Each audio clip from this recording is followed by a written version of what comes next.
یہ زمانہ جو آج کل چل رہا ہے، ذی الحجہ کا پہلا عشرہ، یہ کچھ عجیب ایک سلسلہ اللہ تبارک و تعالیٰ نے رکھا ہے، اس کا ایک حصہ ہے، یعنی عبادات کا ایک سلسلہ ہے جو شروع ہوا تھا رمضان سے عبادات کا زمانہ اللہ تبارک و تعالیٰ نے مقرر فرمایا، شروع ہوا رمضان المبارک سے، اور اب اس سلسلے کا آخری حصہ ہے جو اب گزر رہا ہے، کیونکہ رمضان کا پورا مہینہ روزے کے لیے اللہ تبارک و تعالیٰ نے مخصوص فرمایا، روزے کی عبادت کے لیے۔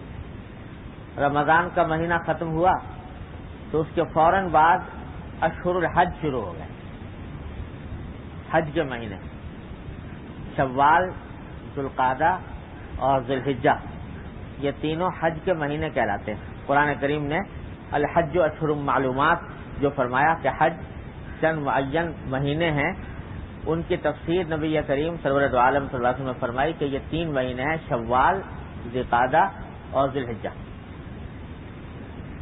اور اگرچہ خاص حج کی عبادت، حج کے ارکان اور مناسک وہ ذی الحجہ کے آخری عشرے میں ہی انجام پاتے ہیں، لیکن اشہر الحج کہا گیا یکم شوال سے، اس واسطے کہ حج کے بہت سے کام ایسے ہیں جو یکم شوال سے پہلے نہیں کیے جا سکتے، یکم شوال کے بعد کیے جا سکتے ہیں۔ مثلا ایک مثال اس کی یہ سمجھ لیجئے کہ اگر کوئی شخص تمتع والا حج کرنا چاہتا ہے، تمتع والا حج یہ ہوتا ہے کہ پہلے جا کے عمرہ کیا، عمرہ کر کے احرام کھول دیا، پھر دوسرا احرام باندھا حج کے لیے، اس کو تمتع کہتے ہیں۔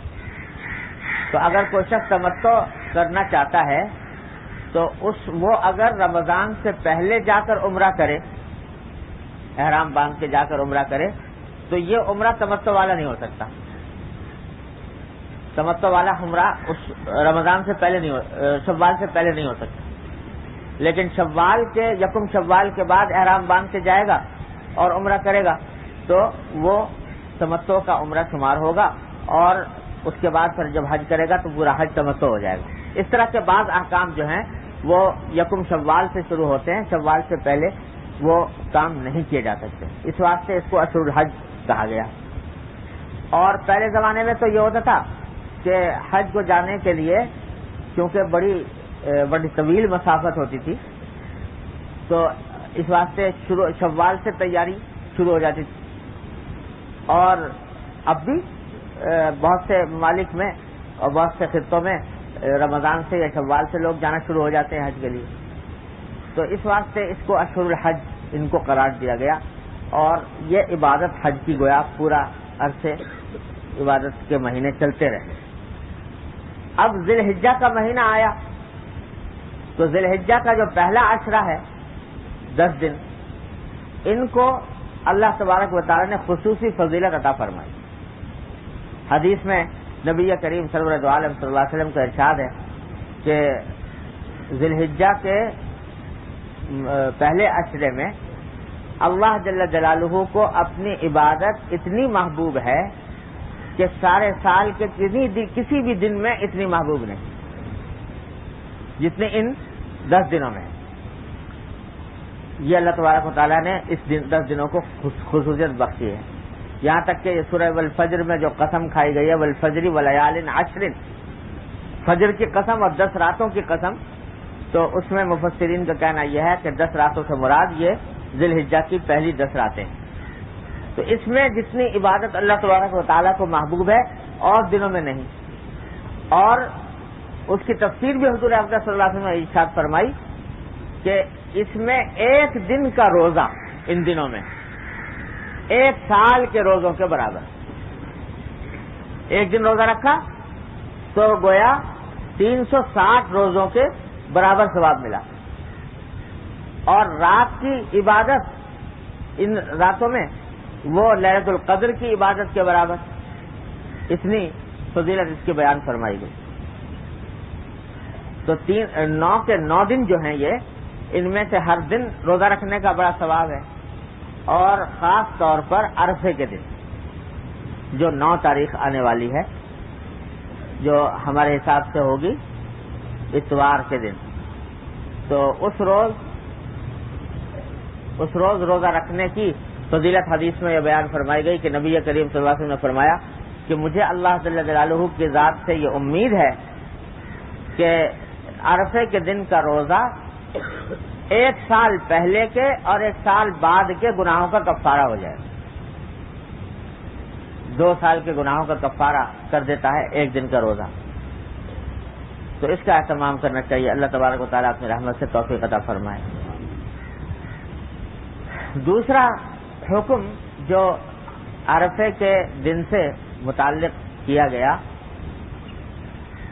اور یہ عجیب کچھ معاملہ ہے کہ ان دنوں میں اللہ تبارک و تعالیٰ نے کچھ ایسی عبادتیں رکھی ہیں جو انہی دنوں کے ساتھ مخصوص ہیں،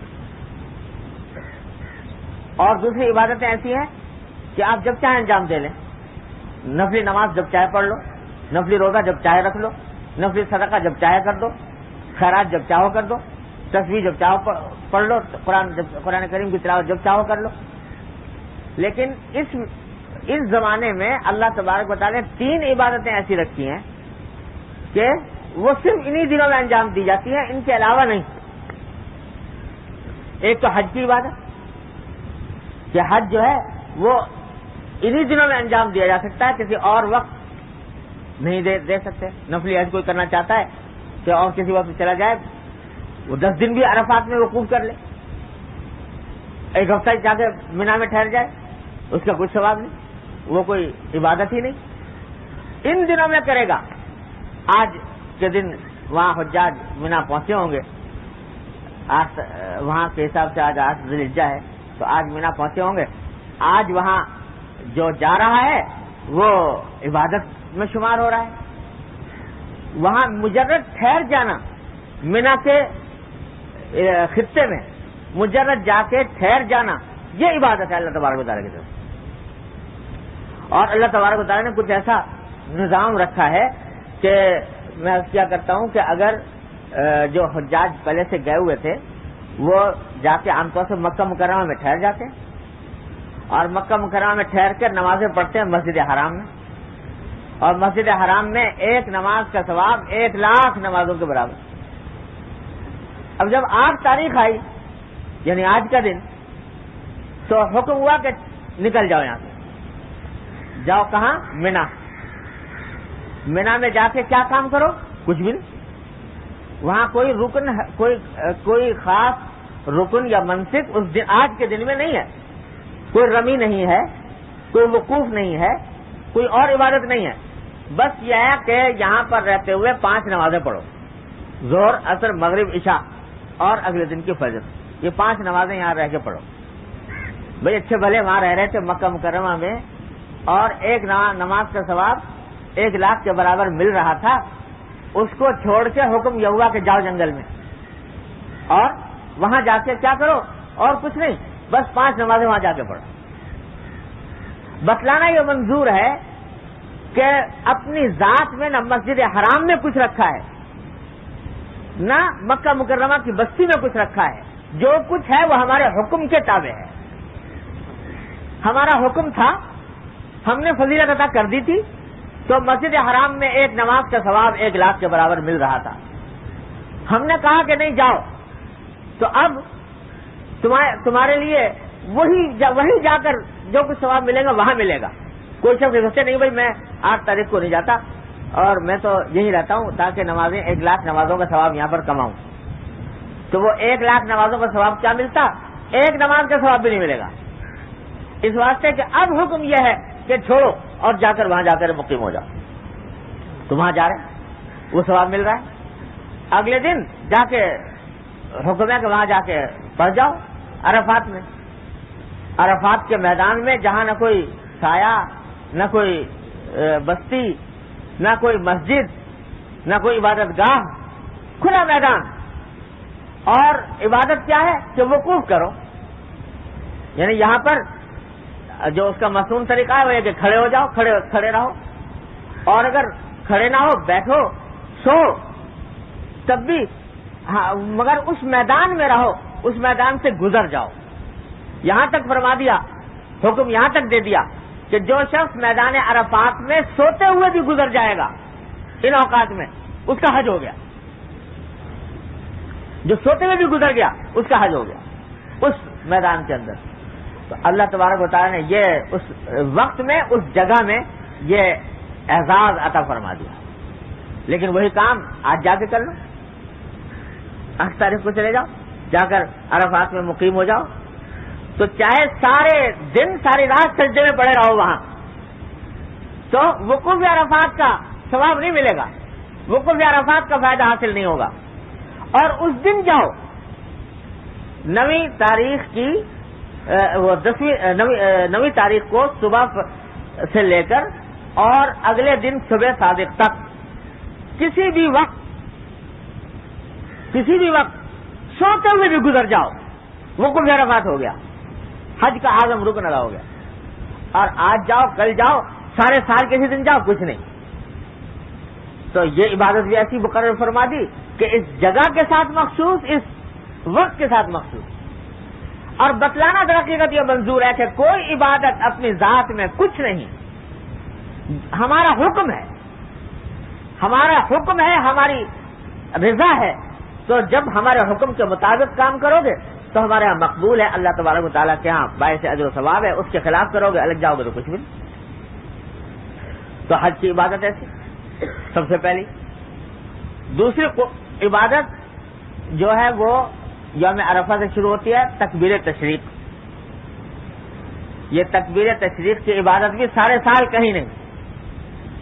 عرفے کے فجر سے یعنی 9 ذی الحجہ کی فجر سے لے کر اور 13 تاریخ کی عصر تک یہ حکم ہے کہ ہر نماز کے بعد بلند آواز سے کہو، تکبیر کہو، اللہ اکبر لا الہ الا اللہ واللہ اکبر وللہ الحمد. ہماری کبریائی کا اعلان کرو اور بلند آواز سے کرو. سارے احکام جو ہیں وہ یہ ہیں، دعا کرو تو افضل یہ ہے کہ آہستگی سے کرو، درود شریف پڑھو تو افضل یہ ہے کہ آہستگی سے پڑھو، ذکر کرو تو افضل یہ ہے کہ آہستگی سے کرو. حضور اقدس صلی اللہ علیہ وسلم ایک مرتبہ تشریف لے جا رہے تھے غزوے میں، تو بعض صحابہ کرام نے چلتے کے دوران ذرا زور زور سے ذکر کرنا شروع کر دیا یا زور زور سے دعائیں مانگنی شروع کر دی. تو حضور اقدس صلی اللہ علیہ وسلم نے فرمایا کہ بھائی اتنے زور سے مت دعا مانگو، اسے کہ انکم لا تدعون اصم ولا غائبا، تم جس کو پکار رہے ہو وہ العیاذ باللہ وہ نہ بہرا ہے کہ تمہاری آواز نہ سنے، اور نہ تمہارے سے غائب ہے کہ جب تک زور سے نہ پکارو اس وقت تک وہ آواز نہیں سنے گا. اس واسطے آہستگی سے دعا مانگو. ادعوا ربکم تضرعا وخفیا، آہستگی سے مانگو. تمام امت کا اجماع ہے اس کے اوپر کہ دعا افضل یہ ہے کہ آہستگی سے ہو. اللہ تبارک و تعالیٰ سے مناجات ہو رہی ہے تو بس وہ ہو، بندہ ہو اور اس کا اللہ ہو. بس اسمعت من ناجیت، جس سے مناجات ہو رہی اس کو سناؤ، آہستگی سے کرو. درود شریف پڑھو تو آہستگی سے پڑھو، ذکر کرو تو آہستگی. ذکر کے اندر اصل افضل یہی ہے کہ آہستگی سے کیا جائے. جو صوفیاء کرام نے ذکر بالجہر کبھی کبھی تعلیم کیا ہے وہ علاجن ہے، ورنہ افضل یہی ہے کہ آہستگی سے ذکر کیا جائے. لیکن یہاں حکم یہ ہے تکبیر تشریق میں کہ بلند آواز سے کہو اللہ اکبر لا الہ الا اللہ واللہ اکبر وللہ الحمد. تو قانون کو توڑا جا رہا ہے، قاعدوں کو توڑا جا رہا ہے، یہ دکھانے کے لیے کہ نہ بلند آواز میں کچھ رکھا ہے نہ آہستہ آواز میں کچھ رکھا ہے. جب ہم کہیں کہ آہستہ کہو تو آہستہ کہو، جب ہم کہیں زور سے کہو زور سے کہو. تو تکبیر تشریق عام دنوں کے اندر سارے سال نماز کے بعد پڑھو، آج پڑھو، فرض کے بعد یہی کلمات ہیں، اللہ اکبر لا الہ الا اللہ واللہ اکبر وللہ الحمد. کوئی گناہ کے کلمات تو نہیں، اللہ کا ذکر ہے. بلند آواز سے کہو، بلند آواز سے کہو گے تو کوئی ثواب تکبیر تشریق کا نہیں ملے گا، کوئی تکبیر تشریق کا ثواب. اور بلکہ اگر یہ سمجھ کے کرو کہ بھائی ہم ہر نماز کے بعد ہمیں اچھا لگتا ہے بلند آواز سے ضرور کہا کریں گے، اپنی طرف سے تجویز کر کے ہر نماز کے بعد کہنا شروع کر دیا، وہی بدعت ہو جائے گی، بدعت ہو گئی۔ اللہ تبارک و تعالیٰ بجائے اجر کے اور الٹا نقصان اور الٹا گناہ۔ لیکن 9 تاریخ سے لے کر اور 13 تاریخ کے عصر تک حکم ہے کہ کہو اور بلند آواز سے کہو۔ 13 تاریخ کی عصر ہو گئی، اس میں کہہ لی، مغرب میں کہہ کے نہیں، اگلی نماز میں کہا کہ نہیں، اب نہیں، اب بند۔ کیوں؟ اس لیے کہ ہم نے یہ وقت اس کے لیے تجویز کیا تھا، تو ہماری اطاعت کا تقاضا یہ ہے کہ بس اب بند کر دیا، اب اس سے آگے چلنا نہیں۔ اطاعت اس کا نام ہے، اطاعت سکھائی جا رہی۔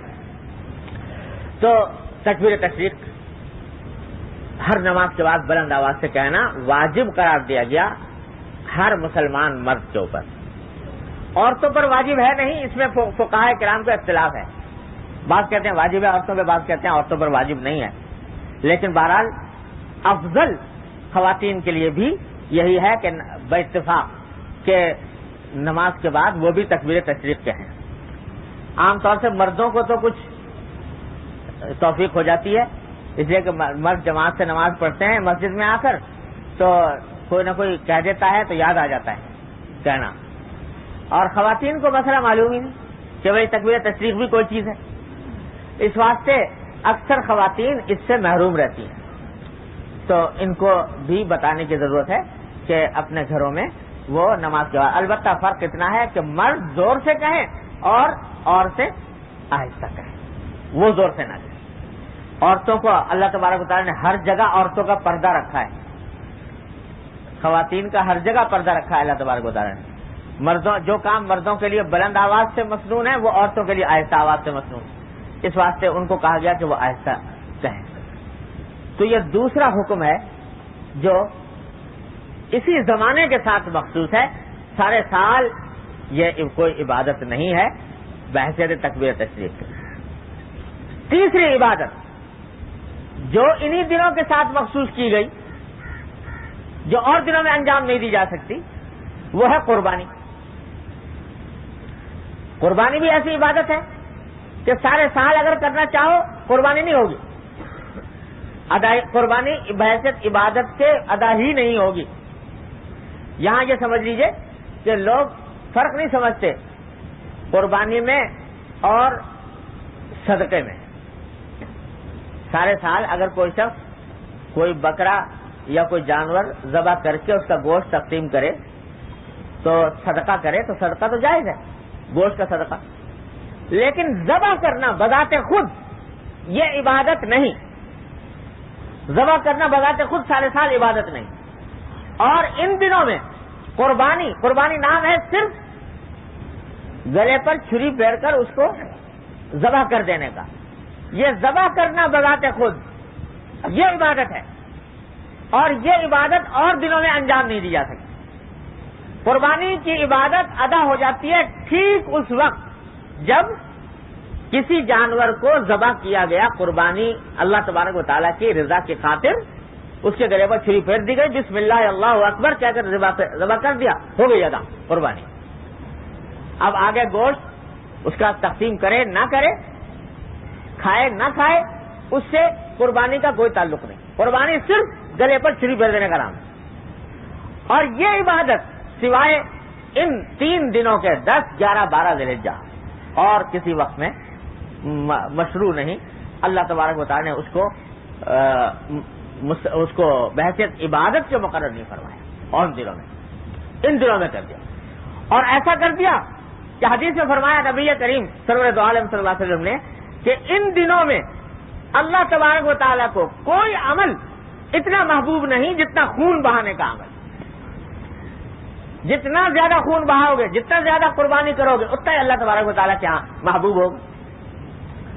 یہ عبادت ان دنوں میں انجام دے دیا، مقرر فرما دی گئی۔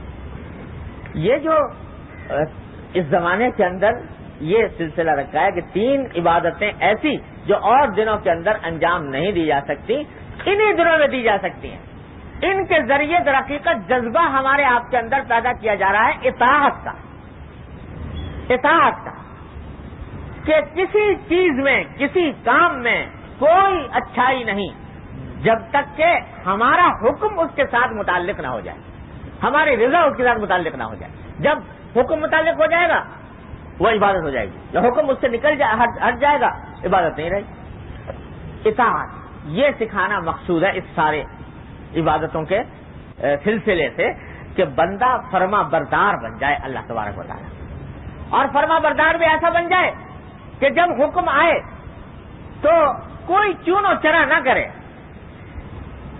یہ حکم کیوں دیا گیا، کیا اس کی مصلحت ہے، کیا اس کی حکمت ہے، کیا اس کے پیچھے فائدہ ہے، یہ تلاش نہ کرے، بلکہ بس جب حکم آ گیا تو کر ڈالے۔